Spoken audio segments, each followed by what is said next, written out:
விட்டுட்டு வெளியில் போகிறதுன்னா இது வரைக்கும் நான் வெளிச்சத்தை பார்த்தது இல்லைங்க. இந்த ஒரு ரூம் தான் இங்கே தான் நான் இருப்பேன், இங்கே தான் சாப்பிடுவேன், இங்கே தான் தூங்குவேன், எல்லாமே இதான் எனக்கு. இதுக்கப்புறம் பார்த்தீங்கன்னா 2 நிமிஷம் வெளியில் கூட்டிகிட்டு போய் யாராவது வருவாங்க காமிப்பாங்க. So normally what the traffickers do is you either kidnap or you actually coerce them or you threaten them to work for you. You take them to a different location where they can't escape. They are normally drugged, beaten up and normally raped as well. B1, B2, B3, A1. A team from the Malaysian Police Force's anti-trafficking squad raid a karaoke pub on the outskirts of Kuala Lumpur. They've been tipped off there might be underage foreign girls offering sexual services there. The pub is connected by elevated walkways and staircases to adjacent lots and buildings. A warren of corridors leading to rooms quite clearly not used for singing, and some customers keen to hide their identities. They escape if the enforcement officers would come and raid the place. So you see you have a secret door. In the adjoining buildings, police round up the women, euphemistically known as guest relations officers or GROs, and their customers, and bring them back to the karaoke pub. The women working there are all foreign, from Vietnam, China and Thailand. Officers check their passports, and on this occasion, on the surface at least, it appears they are all 18 years or older. The men will be remanded to make statements to confirm they were offered sexual services. The women will all face being deported back to their homelands. Royal Malaysian Police, we find that nowadays that quite a number of teenagers aged 16 to 17 coming in from Vietnam. They maybe come in voluntarily, or maybe they you can say that they were tricked to come here. But there are girls in this group of age. They are being brought in to Malaysia to work as GROs and to work at the karaoke pubs. Even in instances such as this, where all the women appear to be of age, that might not be the case. One of the gaps that we have, one of the issues that we have, is we know for a fact that children, girls, let's say for example, are trafficked into the country for sexual exploitation. But when they are arrested or there's a raid, the passports that the girls have are fake, and the numbers show, and the date of birth in the passport will say that she's over 18, she's 21, 22. We'll never find anyone under 18. And then we find out, and we go, we manage to go back, trace her birth certificate in the Philippines, etc. She's 15. So we know that there's been enough cases where it's repeated, and this kind of gap's been repeated over and over again, where immigration doesn't work with the police, etc. They don't check the passports, they assume that that's the date of birth, and a large number of them are underage. So we know it's happening. Malaysia is a majority Muslim country, conservative, especially in matters relating to sex. Prostitution is illegal, but it's rampant and not even particularly hidden. It's found in cheap dives and 5-star hotels, in massage parlors, health spas, and karaoke pubs, in nightclubs, on the main shopping streets, and in the dingy back alleys. Along this road, you can see the girls is starting from here. Okay. You can say that, yes, prostitution is everywhere in KL. Although it's illegal, but it looks like legal. But underage girls, both foreign and local, are another story. Talked about, rumored, but deeper underground. For my experience, 6 years in driving taxi, I never go through by underage girls go do sex works actually. Never. We asked a man wired with a recording device to take a stroll along the main shopping street of Kuala Lumpur to see what he encountered. Within meters, a pimp approached him. Berapa? Angka 16. Bela cewek umur. Ya. Mana? Saya tak mau budak kecil ya. Betul tak ada? Ada, tapi lu harga mau kasih okey. Ha? Harga boleh okey. Berapa? Boleh agak. Berapa? 2, 3 aja. Satu jam, lu cakap mau 6 berat, 8 berat umur. Ini bukan Cina tali. Saya boleh tali. Kawan saya dulu, saya bukan orang sini. Saya orang Kelang. Dia cakap sini boleh dapat, pergi Mentang. Dia cakap orang ni. Yalah, satu spa rumah lah. dia cakap. Spa boleh dapat lah. Minum itu nanti dia suruh balik. Tapi saya takut saya masuk tarak 16, 18 macam mama. Confirm lu 6 berat, 8 gram. Lagi putih-putih.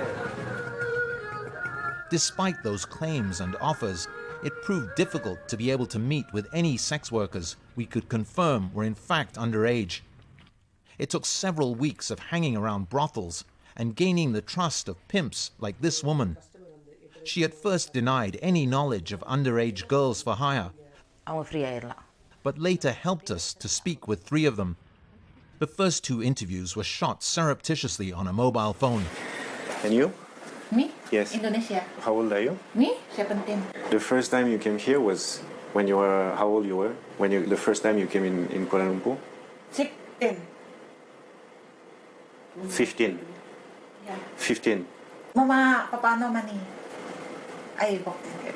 How many you see in one night? 3, 4? 5. 5 in one night. Are they Malaysian? Malaysia? The customer? Oh. Or are they Malaysia. Malaysia? America, Australia. Yeah. Your mother and father, they know? No. They don't know? Don't know. I work restaurant. And then you send money? Yeah. Where are you from? Thailand. How old are you? 17. Yeah, why? How long you in Malaysia? 2 years, huh? If she have customer, she have to call my boss, and then my boss send the girl for her. Another also same. My boss have many broker. They all contact customer and then call my boss. In one office, we have office, and then many telephone there. He just answer the phone and then talking with my driver. Go where hotel, go to see him, like that. Yeah, this is his system. If my boss say, okay, you go this hotel, room number, you will go. And then customer see, okay, if they like you, okay, you're working. And your parents? They don't know? They know. So you have a lot of your customer that are your friends? Yeah. Yes. Yeah. But they know you're 17. Why? And then, because it's no problem. I fuck a lot of Iranian here, you know. Maybe more than 100, 200. Because 2 years they all come to study here, working here, have business here, transit here, holiday here. Not about only one you. That's why they like to come Malaysia, because Malaysia is very open. For you, when you show your passport, you give money? I don't go by airport. I come by bus. Because Malaysia and Thai is very near. They are good friends. That's why no problem about me. But I give money. 100. They all give me 1 month. 100 ringgit. They know. It's easy. You see. Put in the passport and. Yeah, same like that. I born in poor family. That's why money important about me. Just now only. If next future everything enough for me, I also don't want anymore. Right? But now it's very important about my family. Money very important now because my family have some problem, right? Even for those girls who are not coerced or forced to do it, the long-term psychological impact of underage sex work can be severe. You learn to internalize that the only thing that is valuable about me is my body. And that's what people want, and that's what I have to offer. So there's already a misappropriation with relationships itself. So sex is the tool in which I understand relationships work. So if I provide sex and my body, then I'm having a relationship with someone. Other cases, there will definitely be post-traumatic stress disorder, intense trauma as a result of these experiences. This Indian girl from Tamil Nadu was tricked into coming here. She agreed to be interviewed. எனக்கு 13 வயசு இருக்கும். இங்கே வந்து நான் 2 வருஷம் ஆக போகுது. 18 வயசு இப்போ நடக்குது எனக்கு. நான் வரும்போது நான் எதுக்காக இங்கே வரேன்னு எனக்கு தெரியாது. என்னை வீட்டு வேலைக்குன்னு கூட்டிகிட்டு வந்தாங்க. ஆனால் இங்கே வந்ததுக்கப்புறம் வந்த உடனே நான் முதல்ல ஒரு வீட்டில் தான் என்னை வச்சுருந்தாங்க. அப்புறம் திடீர்னு 2-3 நாள் கழிச்சு என்னை கூட்டிகிட்டு வந்து ஒரு இடத்துல அடைச்சி வச்சுட்டாங்க. அடைச்சி வச்சுட்டு திடீர்னு வந்து வா உன்னை வந்து கூப்பிட்றாங்க ஒருத்தங்க சொல்லி கூட்டிகிட்டு போனாங்க. கடைக்கு போய் சாப்பிட்லான்னு சொல்லி கூட்டிகிட்டு போய்ட்டு அங்கே போனால் வேறு இடம், அதே வீட்டில் வேறு ஒரு ரூமில் போய்ட்டு அங்கே சாப்பாடெல்லாம் கொடுத்தாங்க, தண்ணியெல்லாம் கொடுத்தாங்க. தண்ணியெல்லாம் குடிச்சிட்டு என்ன நடந்துச்சு எனக்கு தெரியும். அப்படியே மயக்கமாக இருக்க மாதிரி இருந்துச்சு. நிறைய பேர் வந்து பார்த்தாங்க என்னைய. பார்த்துட்டு திடீர்னு ஒருத்தவங்க கூட வந்து என்னை உள்ளே அனுப்பிட்டு எல்லோரும் வெளியாயிட்டாங்க. எல்லோரும் போனதுக்கப்புறம் அந்த ஆள் வந்துட்டு என்னை எங்கெங்கேயோ கை வச்சுட்டு என்னென்னவோ வந்து சித்திரவதை பண்ணான். எனக்கு வந்து என்ன பண்ணுறதுன்னு தெரியல. என்னால் எதுவும் செய்யவும் முடியல. அந்த நேரத்தில் எனக்கு என்ன பண்ணுறது ஒன்றும் தெரியல. ஏன்னா எனக்கு என்ன நடந்துச்சுன்னு எனக்கு தெரியல. நான் தண்ணி குடித்ததுக்கப்புறம் எனக்கு நினைவு தான் இருந்தது. மயக்கம் வந்த மாதிரி ஆயிடுச்சு.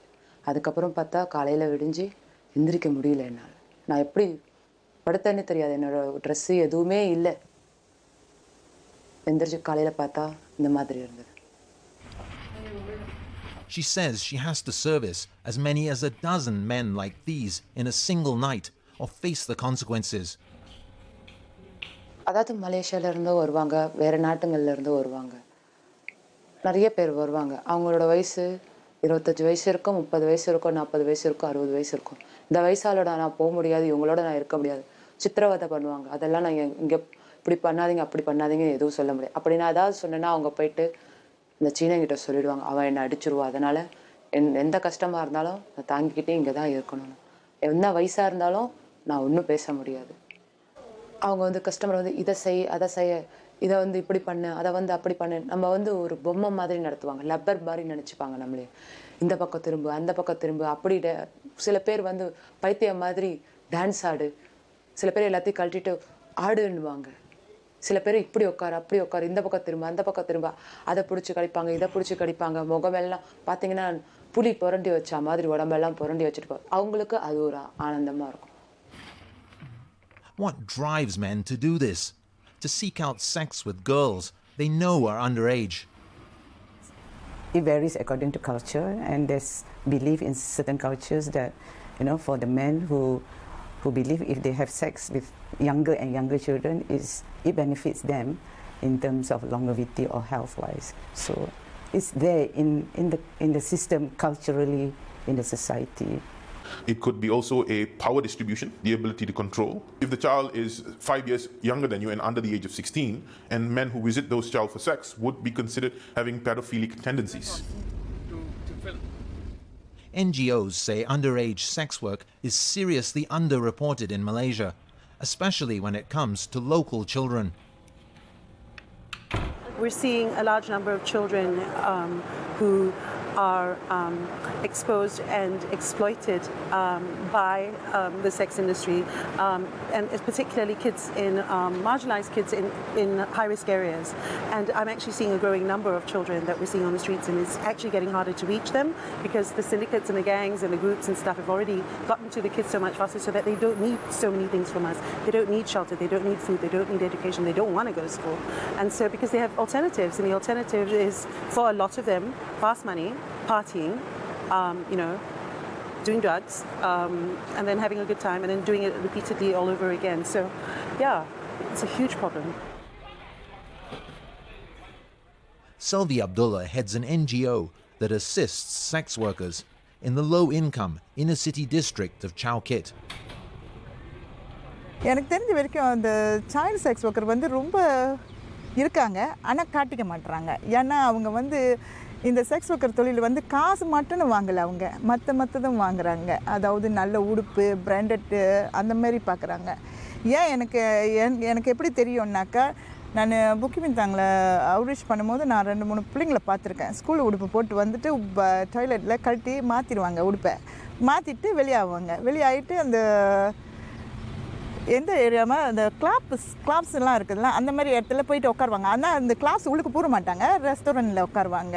அதாவது அந்த என்ன சொல்லுவாங்க, என்ன ரெஸ்டாரண்ட்ஸ், புஃபே அந்த மாதிரிலாம் இருக்குது இல்லை, அந்த மாதிரி ரெஸ்டாரண்ட்கிட்ட போய் உட்காந்துட்டு அங்கே இப்படியே பேசிக்கிட்டே இருப்பாங்க. ஒரு ஆள் வந்து கேட்பாங்க. For many, though, there appears to be no element of choice. Instead, they are victims of coercion, bordering on outright slavery, as Umila Das knows too well. She works with girls who were victims of child trafficking and told us about special centers where the girls are kept after being rescued. These shelters are run by the Ministry of Women, and they are protected by police and guards and stuff, and it's in a secret location to protect the victims. So you have shelter staff who actually used to work with the Ministry of Women in Putrajaya, who now work in these shelters. And you have children from all backgrounds, starting from a child who might be about 20 days old, right up to a teenager about 17 years old. Because once they reach 18, they are already deemed adults and they are sent to the women's shelter. On the other side, the Malaysian children who are already there in the shelter cannot leave the shelter for 2 years. When I asked why that was, according to the government, they say that it's for the child's protection because the traffickers are still out there. And sometimes you might get the trafficker, but their associates might be around. That was the reason why I chose. Das has heard first-hand horrific accounts that reveal the depth of the problem and the impact on the victims.